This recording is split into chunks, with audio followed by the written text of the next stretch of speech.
So ஏற்கனவே சொன்ன மாதிரி இந்த 5வது எக்காலமும் 6வது எக்காலமும் ரொம்ப இன்ட்ரெஸ்டிங்காக இருக்கும், ரொம்ப ப்ராஃபட்டிக்காக, ரொம்ப வந்துட்டு இம்ப்ளிகேஷன்ஸ் எல்லாமே இருக்கும்.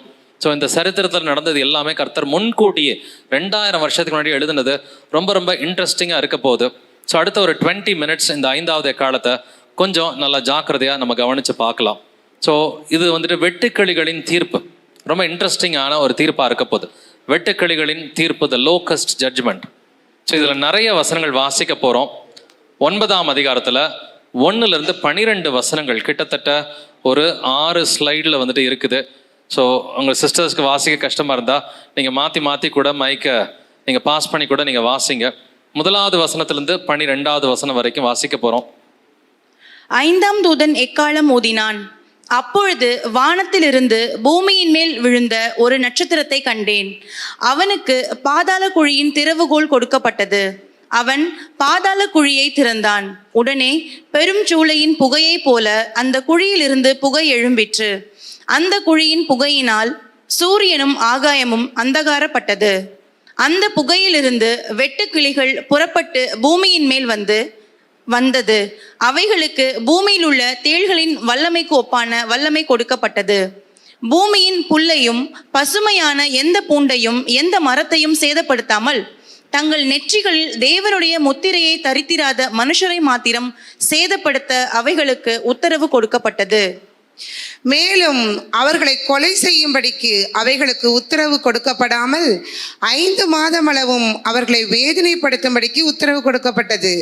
அவைகள் செய்யும் வேதனை தேளானது மனுஷரை கொட்டும்போது உண்டாகும் வேதனையைப் போல் இருக்கும். அந்நாட்களில் மனுஷர்கள் சாவை தேடியும் அதை காணாதிருப்பார்கள். சாக வேண்டுமென்று ஆசைப்படுவார்கள், சாவோ அவர்களுக்கு விலகி ஓடிப்போம். அந்த வெட்டுக்கிளிகளின் உருவம் யுத்தத்திற்கு ஆயத்தம் பண்ணப்பட்ட குதிரைகளுக்கு ஒப்பாய் இருந்தது. அவைகளுடைய தலைகளின் மேல் பொன்மயமான கிரீடம் போன்றவைகள் இருந்தன. அவைகளின் முகங்கள் மனுஷருடைய முகங்கள் போல் இருந்தன. அவைகளுடைய கூந்தல் ஸ்திரீகளுடைய கூந்தல் போல் இருந்தது. அவைகளின் பற்கள் சிங்கங்களின் பற்கள் போல் இருந்தன.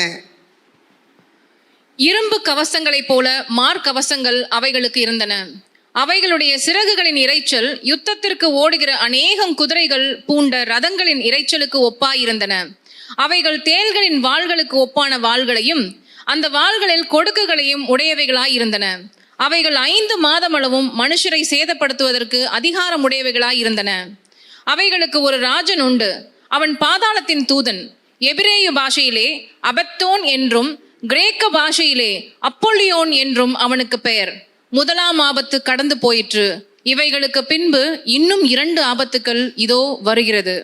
5வது எக்காலத்துக்கு பேர் என்னது? 1ஆம் ஆபத்து என்று எழுதியிருக்கு. எத்தனை வசனங்கள் படித்தோம்? 12 வசனங்கள் படித்தோம் இல்லைங்களா? முதல் 4 எக்காலங்களுக்கு எத்தனை வசனம் இருந்துச்சு? ஒவ்வொரு எக்காலத்துக்கும் 1 வசனம் 2 வசனம், அவ்வளோதான் இல்லைங்களா? பட் இங்கே ஒரே ஒரு எக்காலத்துக்கு 12 வசனங்கள், அதனுடைய சுருக்கம் இங்கே இருக்கிறது. ஸோ இதில் நம்ம என்ன படித்தோம்? வானத்திலிருந்து விழுந்த ஒரு நட்சத்திரம் இருக்குது. பாதாள குழியின் திறவுகோள் அவனுக்கு கொடுக்கப்பட்டது. அவன் பாதாள குழியை திறந்தான். திறக்கிறப்ப என்ன நடக்குது? பெருஞ்சூளையின் புகை, smoke from the bottomless pit. பெருஞ்சூளையின் புகை இருந்தது. புகையினால் சூரியன் அந்தகாரப்பட்டது. வெட்டுக்கிளிகள் அந்த புகையிலிருந்து புறப்பட்டு வந்தது. ஸோ இது எல்லாமே பார்த்தோம். இது மட்டுமல்ல, தேள்களின் வல்லமைக்கு ஒப்பான வல்லமை அதற்கு கொடுக்கப்பட்டிருந்தது. புல்லையும் பூண்டையும் சேதப்படுத்துவது கிடையாது. புல்லையும் பூண்டையும் அது சேதப்படுத்தலை. 5 மாதம் அளவும் வேதனைப்படுத்தும்படிக்கு 2 முறை 5 மாதம் இருக்கும். ஒரு முறை இல்லை, 2 இடத்துல 5 மாதம் என்று எழுதியிருக்கும். மனுஷர்கள் சாவை தேடியும் அதை காணாதிருப்பார்கள். வெட்டுக்கிளிகளின் உருவம் குதிரைகளுக்கு ஒப்பாயிருந்தது. தலைகளின் மேல் பொன்மயமான கிரீடம் இருந்தது. முகங்கள் மனுஷருடைய முகங்களைப் போல இருந்தன. ஸ்திரீகளுடைய கூந்தல் போல் இருந்தது. பற்கள் சிங்கங்களின் பற்களைப் போல இருந்தன. இரும்பு கவசங்களைப் போல மார்க்கவசங்கள் இருந்தது. தேள்களின் வாள்களுக்கு ஒப்பான வாள்களும். அவைகளுக்கு ஒரு ராஜன் உண்டு. அவன் பாதாளத்தின் தூதன். அவனுடைய பேர் அபாடன், அப்பல்லியோன். கிரீக்லையும் எழுதியிருக்குது, ஹீப்ரோலையும் எழுதியிருக்குது. இவ்வளோ விஷயத்தை நம்ம இப்போ கண்டுபிடிக்கணும். அதனால தான் சொன்னேன், ரொம்ப இன்ட்ரெஸ்டிங்கான ஒரு ட்ரம்பட் வந்துட்டு ரொம்ப ப்ராஃபட்டிக்காக இருக்கும். நட்சத்திரம் என்பது, இதை நம்ம எதுக்கெல்லாம் அர்த்தம் கண்டுபிடிக்கணும்? ஃபஸ்ட்டு நட்சத்திரம் என்பது நாட்டு தலைவர்களை குறிக்கிற ஒரு விஷயமா இருக்கிறது. நம்ம ஏசாயா 14வது அதிகாரத்தை ஏற்கனவே வாசிச்சிட்டோம். இங்கே வந்துட்டு பாபிலோன் ராஜாவை பார்த்து விடிவெள்ளி நட்சத்திரம் என்று கர்த்தர் பேசி இருக்கிறார். அதே போல தானியேல் 8:10 வந்துட்டு நட்சத்திரங்கள் என்பது தலைவர்களை குறிக்கிற ஒரு வார்த்தையாக தான் எழுதப்பட்டிருக்கிறது. நியாயாதிபதிகள் 5ஆம் அதிகாரத்தையும் வாசிச்சா வந்துட்டு நட்சத்திரங்கள் என்பது சிசராவுக்கு விரோதமா அங்க போர் செய்த நட்சத்திரங்கள், இது இஸ்ரவேல் தலைவர்கள் தான் நட்சத்திரம் என்று கர்த்தர் எழுதியிருக்கிறார். பட் அவனுக்கு ஒரு திறவுகோல் கொடுக்கப்பட்டது இல்லைங்களா? இது அப்போகாலிப்டிக் கீ மாதிரி இருக்கிற நல்ல திறவுகோல் கிடையாது. இது ஒரு கெட்ட திறவுகோல் மாதிரி வந்துட்டு பாட்டம்லெஸ் பிட்டை வந்துட்டு திறக்கிறான். அங்கிருந்து லோகஸ்ட் எல்லாம் வெட்டுக்கிளிகள் எல்லாம் புறப்பட்டு வருகிறது. ஸோ திறவுகோல் என்பது அதிகாரத்தை குறிக்கிறது. ஸோ திறவுகோல் நார்மலான ஒரு சாவி கிடையாது, இது அதிகாரத்தை குறிக்கிறதா இருக்கிறது. வாசிக்கலாம், வெளிப்படுத்தின விசேஷம் 1:18. மரித்தேன், ஆனாலும் இதோ சதா காலங்களிலும் உயிரோடு இருக்கிறேன். ஆமென். நான் மரணத்திற்கும் பாதாளத்திற்குரிய திறவுகோல்களை உடையவராய் இருக்கிறேன். நான் மரணத்துக்கும் பாதாளத்துக்கும் உரிய திறவுகோல்களை உடையவராய் இருக்கிறேன். அப்படின்னா பவர் அப்படின்னு சொல்லி அர்த்தம். பரலோக ராஜ்யத்தின் திறவுகோலை நான் உனக்கு கொடுப்பேன்னு இயேசு சொல்றார். பவரை கொடுப்பேன்னு சொல்லி சொல்றாரு இல்லைங்களா? உனக்கு பரிசுத்த ஆவியை கொடுப்பேன்னு சொன்னதான் பரலோக ராஜ்யத்தின் திறவுகோல்களை நான் உனக்கு கொடுப்பேன். ஏசாயா 22:22 வாசிக்கலாம். தாவீதுடைய வீட்டின் திறவுகோலை அவன் தோளின் மேல் வைப்பேன். ஒருவரும் பூட்டக்கூடாதபடி அவன் திறப்பான், ஒருவரும் திறக்கக்கூடாதபடிக்கு அவன் பூட்டுவான். தாவீதின் வீட்டின் திறவுகோலை அவன் தோளின் மேல் வைப்பேன் அப்படின்னாக்க அந்த பவரை கொடுப்பேன்னு சொல்லி கர்த்தர் வந்துட்டு சொல்றார். லூக்கா 11:52 வாசிக்கலாம். நியாயசாஸ்திரிகளே, உங்களுக்கு ஐயோ! அறிவாகிய திறவுகோலை எடுத்துக்கொண்டீர்கள், நீங்களும் உட்பிரவேசிக்கிறதில்லை, உட்பிரவேசிக்கிறவர்களையும் தடை பண்ணுகிறீர்கள் என்றார். நியாய சாஸ்திரிகளே, உங்களுக்கு ஐயோ! அறிவாகிய திறவுகோலை எடுத்துக்கொண்டீர்கள். ஸோ இது பவர் அப்படின்றத குறிக்கிறது. ஸோ திறவுகோல் என்பது அப்படிப்பட்ட ஒரு அதிகாரத்தை, பவரை கர்த்தர் கொடுக்கிறார். பெருஞ்சூளை, இருப்பு காலவாய் என்கிற வார்த்தையும் பைபிளில் இருக்குது. பெருஞ்சூளை இது அடிமைத்தனத்தை குறிக்கிறது. ஏன்னா பழைய ஏற்பாடு முழுக்க எகிப்தை பார்த்து கர்த்தர் பெருஞ்சூளை, இருப்பு காலவாய் என்று சொல்கிறார். ஃபர்னாஸ் அப்படின்னு சொன்னாக்க இதை போல ஒரு ஃபிசிக்கல் ஃபர்னாஸ் இல்லை. இருப்பு காலவாய், பெருஞ்சூளை இதை போல இருக்கிற பிசிக்கலான ஃபர்னஸ் கிடையாது. ஸோ இந்த பெருஞ்சூளை, இருப்பு காலவாய் என்பது எதை குறிக்கிறது? உபாகமம் 4:20 வாசிக்கலாம். இந்நாளில் நீங்கள் இருக்கிறது போல தமக்கு சுதந்திரமான ஜனமாய் இருக்கும்படி கர்த்தர் உங்களை சேர்த்து கொண்டு உங்களை எகிப்து என்னும் இருப்பு காலவாயிலிருந்து புறப்பட பண்ணினார். எகிப்து என்னும் இருப்பு காலவாயிலிருந்து உங்களை புறப்பட பண்ணினார். ஃபர்னஸ் எகிப்தை பார்த்து தான். ஏன்னா எகிப்தில் என்னங்க இருந்துச்சு? அடிமைத்தனம் இருந்துச்சு இல்லைங்களா? எகிப்து என்றாலே அடிமைத்தனம். இருப்பு காலவாய் என்றால் அடிமைத்தனத்தை குறிக்கிறது. இங்கே என்ன அடிமைத்தனம் வரப்போகுது? ரொம்ப ஒரு இன்ட்ரெஸ்டிங்கான ஒரு அடிமைத்தனத்தை நம்ம பார்க்க போகிறோம். 1 ராஜாக்கள் 8:51 வாசிக்கலாம். அவர்கள் எகிப்து என்கிற இருப்பு காலவாயின் நடுவிலிருந்து தேவரீர் புறப்பட பண்ணின உம்முடைய ஜனமும் உம்முடைய சுதந்திரமுமாய் இருக்கிறார்களே. அவர்கள் எகிப்து என்கிற இருப்பு காலவாயின் நடுவிலிருந்து. ஸோ எகிப்தில் அடிமைத்தனம் இருந்தது இல்லைங்களா? ஸ்லேவரி. ஸோ இருப்பு காலவாய், ஃபர்னஸ், இது ஸ்லேவரியை குறிக்கிறது. ஸோ ஒரு முக்கியமான ஸ்லேவரி ஐரோப்பாவுக்கே வரப்போகுது. அவங்க மற்றவங்கள வந்துட்டு அவங்க கொலை செஞ்சுக்கிட்டு இருந்தாங்க. பட் குறிப்பாக வந்துட்டு இந்த ஈஸ்டர்ன் ரோமன் எம்பையர், ஏன்னா இந்த 5வது எக்காலமும் 6வது எக்காலமும் வந்துட்டு ஈஸ்டர்ன் ரோமன் எம்பையருடைய அழிவை குறிக்கிற எக்காலங்களாக இருக்கிறது. ஈஸ்டர்ன் ரோமன் எம்பையருக்கு ஒரு இன்ட்ரெஸ்டிங்கான ஒரு ஸ்லேவரி வரப்போகுதுன்னு சொல்லி கர்த்தர் சொல்றார். எரேமியா 11:4 வாசிக்கலாமே. நான் உங்கள் பிதாக்களை இருப்பு காலவாயாகிய எகிப்து தேசத்திலிருந்து புறப்பட பண்ணின நாளிலே. இருப்பு காலவாய் என்கிற வார்த்தை, ஃபர்னஸ் அப்படின்ற வார்த்தை மீண்டும் மீண்டும் எகிப்தை குறிக்கிற வார்த்தையாக இருக்கிறது. எகிப்து என்பது அடிமைத்தனத்தை குறிக்கிறது. அதே போல புகையினால் சூரியனும் ஆகாயமும் அந்தகாரப்பட்டது. ஒரு புகை எழும்பி வருது. இதுல ஈஸ்டர்ன் ரோமன் எம்பையர்ல இருக்கிற சூரியன், ராஜா எல்லாருமே அந்தகாரப்பட்டார்கள். ஸோ சூரியனுக்குரிய வசனங்கள் நம்ம ஏற்கனவே பல முறை நம்ம படிச்சிட்டோம். ஸோ அதை கொஞ்சம் கடந்து போய்க்கலாம். பட் இந்த வெட்டுக்கிளிகள் புறப்பட்டு பூமியின் மேல் வந்தது. அவைகளுக்கு ஒரு ராஜன் உண்டு. பைபிளில் 2 வசனம் இருக்குதுங்க. ஒரு வசனத்தில் வெட்டுக்கிளிகளுக்கு ராஜா இல்லைன்னு இருக்கு, இன்னொரு வசனத்தில் வெட்டுக்கிளிகளுக்கு ராஜா இருக்கிறான்னு சொல்லியிருக்கு. மீண்டும் சொல்கிறேன், பைபிளில் 2 வசனம் இருக்கு. ஒரு வசனத்தில் வெட்டுக்கிளிகளுக்கு ராஜா இல்லைன்னு இருக்கு, இன்னொரு வசனத்தில் வெட்டுக்கிளிகளுக்கு ராஜா இருக்கிறான்னு சொல்லி இருக்குது. ஸோ வெட்டுக்கிளி என்பது ஃபிசிக்கலான வெட்டுக்கிளியா, இல்லை இது சிம்பாலிக்கா கர்த்தர் வந்து சொல்கிறாரா அப்படின்றத நம்ம கொஞ்சம் நிதானிச்சு வாசிச்சு பார்க்கலாம். நீதிமொழிகள் 30ஆம் அதிகாரம் 27 முதல் 28 வசனங்களை வாசிக்கலாம். ராஜா இல்லாதிருந்தும் பவுஞ்சாய் புறப்படுகிற வெட்டுக்கிளிகளும் தன் கைகளினால் வலையை பின்னி அரசர் அரண்மனையில் இருக்கிற சிலந்தி பூச்சியுமே. ராஜா இல்லாதிருந்தும் வெட்டுக்கிளிகள் வந்துட்டு அது புறப்பட்டு போகும் என்று எழுதியிருக்கு. வெட்டுக்கிளிகளுக்கு, பிசிக்கல் வெட்டுக்கிளிகளுக்கு ராஜா கிடையாதுங்க. ஆனா வெளிப்படுத்தின விசேஷத்துல அந்த வெட்டுக்கிளிகளுக்கு ஒரு ராஜா இருக்கிறான்றதை நம்ம வாசிச்சோம் இல்லைங்களா? எந்த வசனத்துல? வெளிப்படுத்தின விசேஷம் 9:11 வந்துட்டு வாசிச்சோம். அவைகளுக்கு ஒரு ராஜன் உண்டு, அவைகளுக்கு ஒரு ராஜன் உண்டு. ஸோ இந்த ரெண்டு வசனத்தை கம்பேர் பண்ணி பாருங்க. நீதிமொழிகள் 30 ஆக்சுவல் வெட்டுக்கிளிகளுக்கு ராஜா இல்லைன்னு இருக்கு. பட் வெளிப்படுத்தின விசேஷம் வெட்டுக்கிளிகளுக்கு ஒரு ராஜா உண்டு. அப்ப வசனம் பொய் ஆகுமா? வேத வசனம் தவறா இருக்காது இல்லைங்களா? இயேசுவே சொல்றாரு யோவான் 10:35 வேத வாக்கியம் தவறாததா இருக்க. ரெண்டு வசனமும் ரைட்டு தான். ஆக்சுவல் வெட்டுக்கிளிகளுக்கு ராஜா கிடையாது. பட் இந்த வெட்டுக்கிளிகள் வந்துட்டு இது மனுஷருடைய முகங்களை கொண்டிருந்தன. நம்ம வெளிப்படுத்தின விசேஷம் 9:7 வாசிச்சோம். அவைகளின் முகங்கள் மனுஷருடைய முகங்களை போல் இருந்தன. வெளிப்படுத்தின விசேஷம் வெட்டுக்கிளிகள் ஆக்சுவலி மனிதர்கள். ஸோ நிறைய பேர் இருக்கிறதுனால அதை வெட்டுக்கிளிகள்னு கர்த்தர் சொல்றார். எதனால வெட்டுக்கிளிகள்னு சொல்றாருன்னா நிறைய பேர் இருந்தாங்க. பட் இது எந்த ஊர் மனிதர்கள் அப்படின்ற ஒரு கேள்வி கேட்டிங்கன்னா இவர்கள் அரேபியர்கள். These are Arabians. இந்த வெட்டுக்கிளிகள் அரேபியர்களை குறிக்கிறது. பட் அரேபியர்களுக்கும் ஈஸ்டர்ன் ரோமன் எம்பையருக்கும் ஐரோப்பாவுக்கும் என்னங்க சம்மந்தம் அப்படின்ற ஒரு கேள்வி கேட்கலாம். ரொம்ப ஒரு இன்ட்ரெஸ்டிங்கான ஒரு கேள்வி தான். அரேபியர்களை பார்த்து தான் இவங்களுடைய அந்த அந்த ஹெட் ஸ்கார்ஃப் அதெல்லாம் வந்து கவனிச்சு பார்த்தீங்கன்னா இது எல்லாமே இந்த அதிகாரத்தில் கர்த்தர் எழுதி வைத்திருக்கிறார். நியாயாதிபதிகள் 7:12 வாசிக்கலாம். மீதியானியரும் அமலேக்கியரும் சகல கிழக்கத்தி புத்திரரும் வெட்டுக்கிளிகளைப் போல திரளாய் பள்ளத்தாக்கிலே படுத்து கிடந்தார்கள். மீதியானியர்கள், மீதியானைட்ஸ், அமலேக்கியர்கள், சகல கிழக்கத்தி புத்திரரும். இது யாருங்க? அரேபியன்ஸ் தான்.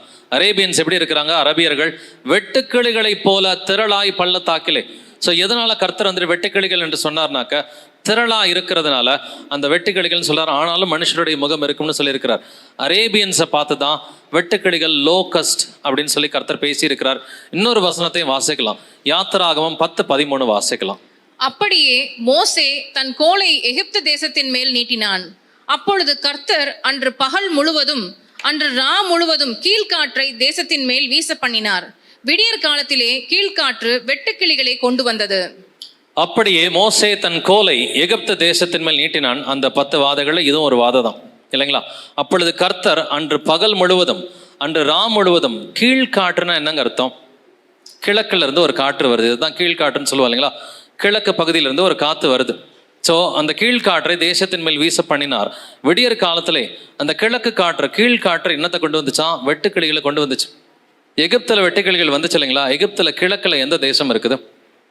அரேபியன் பெனின்சுலா இருக்குது. வெட்டுக்கிளிகள் எங்கேருந்து வந்துச்சு? ஆக்சுவல் ஃபிசிக்கல் வெட்டுக்கிளிகளும் அரேபியாவில் இருந்து தான் வந்துச்சு. அதே போல் அரபியர்களை கர்த்தர் வெட்டுக்கிளிகள் என்று நியாயாதிபதிகள் புத்தகத்தில் சொல்லியிருக்கிறார். ஃபிசிக்கல் வெட்டுக்கிளியும் அரேபியாவிலிருந்து தான். அதே போல் வந்துட்டு சிம்பாலிக் வெட்டுக்கிளிகளும் அரேபியாவிலிருந்து தான் வந்திருக்குது. இந்த வெட்டுக்கிளிகள் லோக்கஸ் ஜட்மெண்ட் அரபியர்கள் மூலம் ஈஸ்டர்ன் ரோமன் எம்பையர் தகர்க்கப்படும் என்று கர்த்தர் பேசி இருக்கிறார்.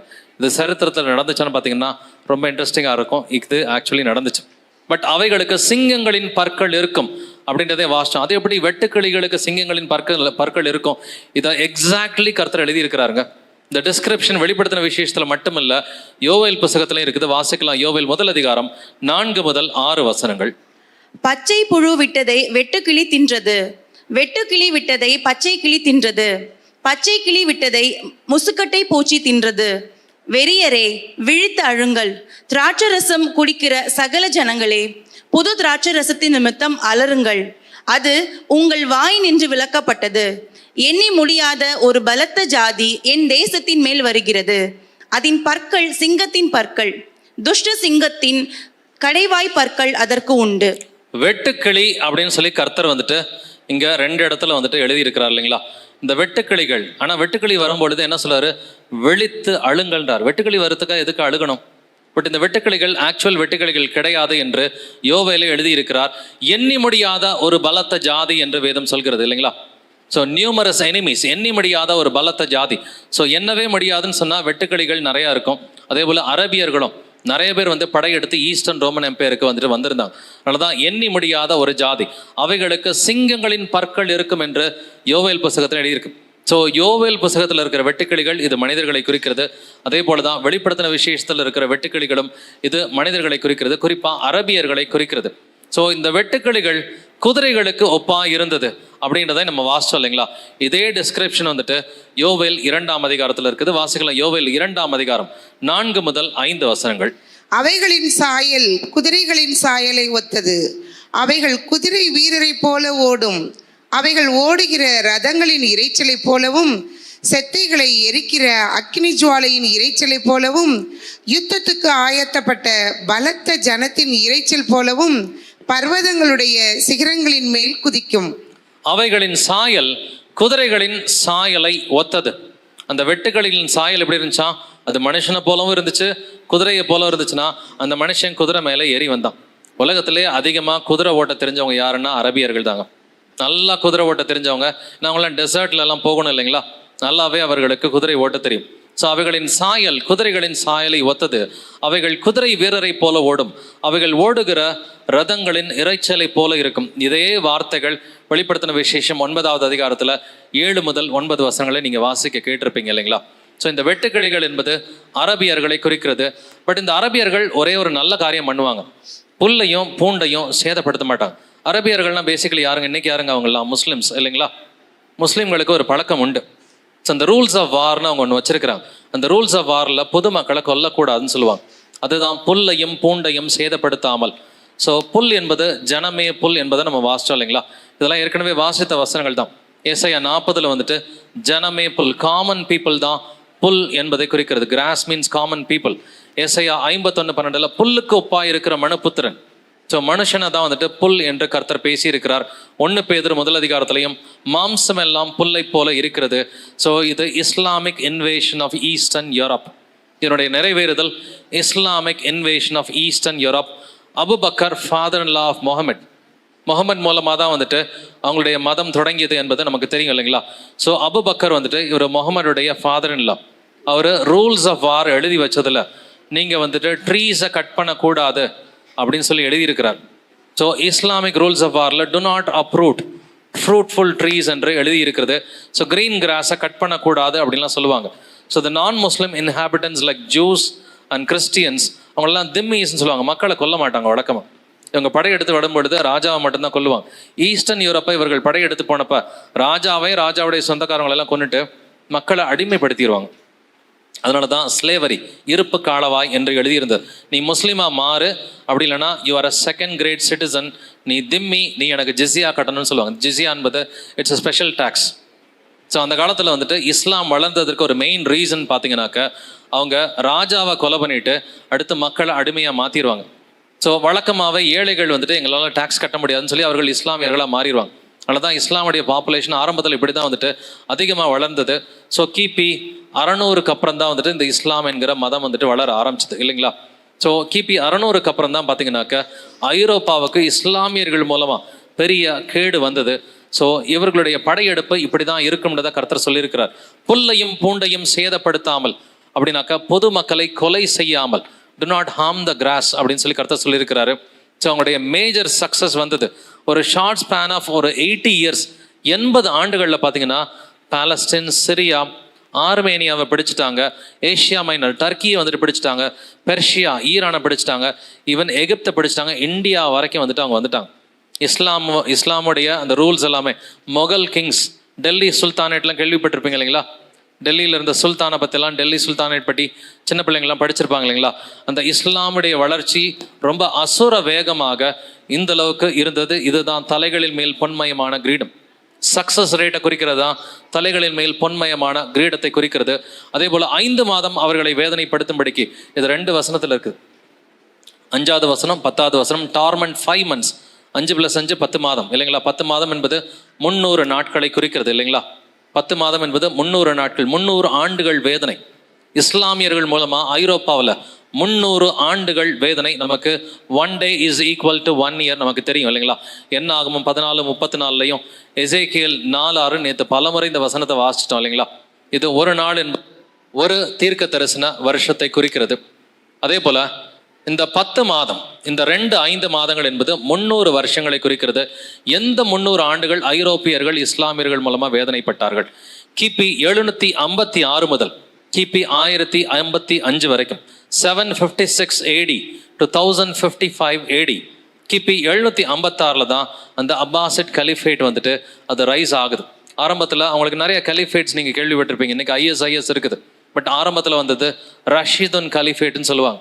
அதன் பிறகு உமையாத் கலிஃபேட் இருக்குது, அதன் பிறகு அந்த அபாசிட் கலிஃபேட், அதன் பிறகு ஃபாத்திமிட் கலிஃபேட், ஃபைனலாக வந்துட்டு பெரிய கலிஃபேட் வந்துட்டு ஆட்டோமன் கலிஃபேட். உள்ளதுல பெரிய கலிஃபேட்ன்றது ஆட்டோமன் கலிஃபேட். கிட்டத்தட்ட 20 இஸ்லாமிய நாடுகள் அந்த ஒரே நாடாக இருந்தது தான் வந்துட்டு ஆட்டோமன் கலிஃபேட். ஸோ இந்த அப்பாசிட் கலிஃபேட் வந்துட்டு அதுலேருந்து ஐரோப்பியர்களை கர்த்தர் டார்மெண்ட் பண்ண ஆரம்பிச்சாரு. 756 ஆண்டவர் ஐரோப்பாவை யார் கையில் கையெழுத்து ஒப்பு கொடுத்துட்டாரு? இஸ்லாமியர்கள் கையில் கையெழுத்து ஒப்பு கொடுத்துட்டாரு. 1055 ஓரளவுக்கு அந்த டார்மெண்ட் வந்துட்டு கொஞ்சம் டர்க்கி மூலமாக அது வந்துட்டு கொஞ்சம் கம்மியாச்சு. ஸோ டர்க்கியை பற்றி அடுத்த ஒரு அந்த ட்ரம்பட்டில் கொஞ்சம் டீட்டெயில்டாக பார்க்க போகிறோம். இதனுடைய நிறைவேறுதலை நம்ம தெரிஞ்சுக்கலாம். வானத்திலிருந்து விழுந்த ஒரு நட்சத்திரம் இஸ்லாமியர்களின் தலைவராக இருக்கிற அந்த முகமதை குறிக்கிறது. திறவுகோல் என்பது அவருக்கு கொடுக்கப்பட்ட அதிகாரம். என்ன அதிகாரம்? வந்துட்டு சூரியன் அந்தகாரப்படும் அளவுக்கு ஒரு அதிகாரம் கொடுக்கப்பட்டது. ராஜாக்களுக்கு சுவிசேஷத்தின் வழி இல்லாமல் போனது. வெட்டுக்கிளிகள் அரபியர்களை குறிக்கிறது. இஸ்லாம் என்கிற அந்த டார்க் ஸ்மோக் வெளியில் வந்தது. இஸ்லாம் என்கிற டார்க் ஸ்மோக்கில் அங்கே நீ 5 வேளை தொழுது தான் வந்துட்டு ஆகணும். நீ எனக்கு அடிமையாக இருந்து தான் ஆகணும். நீ எனக்கு அடிமையாக இல்லைன்னா நீ செகண்ட் கிரேட் சிட்டிசன். நீ வந்துட்டு எனக்கு ஜிஸியா கட்டணும், டேக்ஸ் கட்டணும்னு சொல்லி மக்களை அடிமைப்படுத்தியது இந்த ஒரு ராஜ்யம். ஸோ வெட்டுக்கிளிகள் புறப்பட்டு பூமியின் மேல் வந்தது. ஐரோப்பாவின் மேல் அரபியர்களின் படையெடுப்பு. இதுதான் இதனுடைய நிறைவேறுதலாக இருக்கிறது. தேள்களின் வல்லமைக்கு ஒப்பான வல்லமை இவங்களுக்கு கொடுக்கப்பட்டிருந்துச்சு. புல்லையும் பூண்டையும் இவர்கள் சேதப்படுத்த மாட்டார்கள். பொதுமக்களை கொலை செய்ய மாட்டார்கள். வெட்டுக்கிளிகளின் உருவம் எப்படி இருந்துச்சு? குதிரைகளுக்கு ஒப்பாக இருந்தது. மனுஷ முகங்களுக்கு ஒப்பாக இருந்துச்சு. இவங்க குதிரை மேலே ஏறி வந்த மனிதர்கள். தலைகளின் மேல் பொன்மயமான கிரீடம். 80 ஆண்டுகளில் நிறைய நாடுகளை இவர்கள் பிடித்தார்கள். முகங்கள் மனுஷருடைய முகங்களுக்கு ஒப்பாக இருந்தது. ஐரோப்பாவின் மேல் so the Arabic invasion of Europe. அந்த காலத்தில் இவங்களுக்கு பேர் சராசின்ஸ்ன்னு சொல்லுவாங்க. அரேபியன்ஸ்ன்னு சொல்ல மாட்டாங்க. பழைய காலத்தில் ஒரு 200 ஆண்டுகளுக்கு முன்னாடி அரேபியன்ஸ்ன்னு சொல்ல மாட்டாங்க, சராசின்ஸ்ன்னு சொல்லி அந்த இஸ்லாமியர்களை சொல்லுவாங்க. வந்துட்டு 756 முதல் 1055 வரைக்கும் அந்த ஐரோப்பியர்கள் அனுபவித்த கொடுமை என்னன்றதை இன்னும் ஒரு சில நிமிஷங்களை நம்ம பார்க்க போகிறோம்.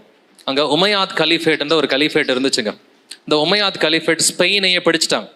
ஸ்பெயின் ஒரு இஸ்லாமிய நாடுன்னு சொன்ன நம்புவீங்களா? ஸ்பெயின் இன்னைக்கு எப்படிப்பட்ட நாடு? ஸ்பெயின் வந்து கத்தோலிக்க நாடு இல்லைங்களா? ஸோ நேற்றே ஒரு கேள்வி உங்கள்கிட்ட கேட்டிருந்தேன். போர்ச்சுகல்ல எப்படி ஃபாத்திமான்ற பேர் வந்துருந்துச்சு அப்படின்ற ஒரு கேள்வியை கேட்டிருந்தேன் இல்லைங்களா? போர்ச்சுகல் எப்படி ஃபாத்திமா மாதா காட்சி கொடுத்தாங்க? ஃபாத்திமா என்பது முகமதுடைய மகளுடைய பேர். So entire Spain and Portugal, even ஃப்ரான்ஸில், இட்டாலியில் ஒரு சில பகுதிகள், ஃப்ரான்ஸில் ஒரு சில பகுதிகளை வந்துட்டு இஸ்லாமியர்கள் கம்ப்ளீட்டாக அரேபியர்கள் பிடிச்சு வச்சுருந்தாங்க. ஸ்பெயினுக்கு பேர் அல் அண்டாலூஸ், பழைய நேம். ஸ்பெயின் 700 ஆண்டுகள் இஸ்லாமியர்களுடைய ஆட்சியின் கீழே இருந்துச்சு. 711 முதல் கொண்டு 1492 வரைக்கும் 700 ஆண்டுகள் அரபியர்களுடைய ஆட்சியின் கீழே இருந்ததுதான் போர்ச்சுகல், ஸ்பெயின், இதை போன்ற அந்த ஐரோப்பிய நாடுகள். பட் அதன் பிறகு அந்த கிறிஸ்டியன் ரீகான்கஸ்ட் ஆஃப் ஸ்பெயின், ஸ்பானிஷில் வந்துட்டு ரீகான்கஸ்டா அப்படின்னு சொல்லுவாங்க. ஸோ அந்த கிறிஸ்டியன் ரீகான்கஸ்ட் நடந்ததெல்லாம் அதன் பிறகு தான் இவங்க இஸ்லாமியர்களை விரட்டி விட்டுட்டாங்க. பட் இன்னைக்கு கத்தோலிக்க நாடுகளாக இருக்கிற அந்த போர்ச்சுகல், ஸ்பெயின், அதனுடைய பேர் என்னன்னு தெரியுங்களா? அல் அண்டாலூஸ். 700 ஆண்டுகள் வந்துட்டு என்டையர் இதுதான் வந்துட்டு போர்ச்சுகல் அண்ட் ஸ்பெயினோட மேப். வந்துட்டு இங்கே கீழே இருக்கிறது Africa. Entire Spain and Portugal வந்துட்டு ஸோ இது யாருடைய கண்ட்ரோலில் இருந்துச்சு? அரேபியர்களுடைய கண்ட்ரோலில் வந்துட்டு இருந்துச்சு. அப்போ அந்த கலிஃபேட்டுக்கு பேர் தி கலைஃபேட் ஆஃப் கார்டோபா அப்படின்னு சொல்லுவாங்க. இது ஸ்பெயினில் இருக்கிற மக்களுக்கெல்லாம் நல்லாவே தெரியும். ஸ்பெயினில் இருக்கிற மக்களுக்கு கலிஃபேட் ஆஃப் கார்டோபா அப்படின்றது ஐரோப்பாவில் இருந்த ஒரு கலிஃபேட், இஸ்லாமிய கலிஃபேட். இதை ஆண்டவர்கள் இஸ்லாமியர்கள். இதை கர்த்தர் முன்கூட்டியே அவருடைய வேதம் முன்னாக கண்டு என்று எழுதியிருக்கிறது போல வேதம் முன்னாக கண்டு. ஸோ இது எல்லாத்தையுமே ஹிஸ்டாரிக் இன்டர்பிரிட்டேஷன் பண்ணவங்க முன்கூட்டியே கண்டுபிடிச்சிட்டாங்க. எப்படி போப் அந்திகிறிஸ்து ரோமர் ராஜ்யத்திலிருந்து வருவான்ன்றது அப்போஸ்தலன் பவுலுக்கு தெரிஞ்சதோ, நிறைய பேருக்கு வந்துட்டு பரிசுத்தவான்களுக்கு தெரிஞ்சதோ, அதே போல் இஸ்லாமியர்கள் வந்து ஐரோப்பாவில் ஒரு பகுதியை பிடிச்சுக்குவாங்கன்றது அந்த ஹிஸ்டாரிக் இன்டர்பிரிட்டேஷனை உடைய பரிசுத்தவான்களுக்கு ஏற்கனவே தெரிந்து இருந்தது. ஸோ இந்த கலிஃபேட்ஸ்லாம் நீங்கள் கவனித்து பார்த்தீங்கன்னா ராஷிதுன் கலிஃபேட் இதுதான் வந்துட்டு ஃபர்ஸ்ட் கலிஃபேட். ஸோ கம்ப்ளீட்டாக இவங்க இதை பிடிச்சது பார்த்தீங்கன்னா வித்தின் 80 இயர்ஸ் என்டையர் வந்துட்டு அரேபியன் கான்டினென்ட், அந்த அரேபியன் பெனின்சுலாவை அவங்க கம்ப்ளீட்டாக பிடிச்சிட்டாங்க.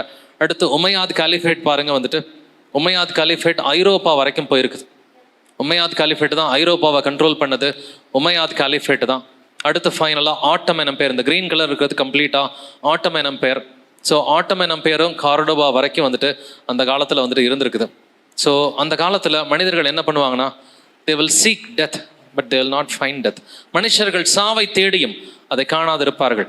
ஐரோப்பியர்களுடைய வாழ்க்கை கசந்து போயிட்டு ஐயோ இந்த இஸ்லாமியர்கள்லாம் வந்து நம்மளை கொல்றானே, நம்ம ஊருக்காரன் கொண்டா கூட பரவாயில்லையே, இப்படி அரேபியர்கள் எல்லாம் வந்துட்டு ஆண்டவர் அனுப்பி விடுறாரு, இவன் நம்மள அடிமையா இருக்க சொல்றான், டாக்ஸ் எல்லாம் கட்ட சொல்றான், புது மதத்தை நமக்குள்ளார வந்துட்டு புகுத்துறான்னு சொல்லி அவர்களுடைய வாழ்க்கை கசந்து போன ஒரு காலகட்டம் இந்த ஒரு காலகட்டம் தான். இந்த 300 ஆண்டுகள் தேள் கடிச்சது போல வந்துட்டு இருந்துச்சு.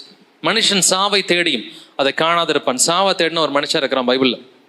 புதையலை தேடினது போல சாவை தேடி இருக்கிறான். யோபு வாசிக்கலாம். யோபு 3ஆம் அதிகாரம் 20 முதல் 22 வசனங்கள்.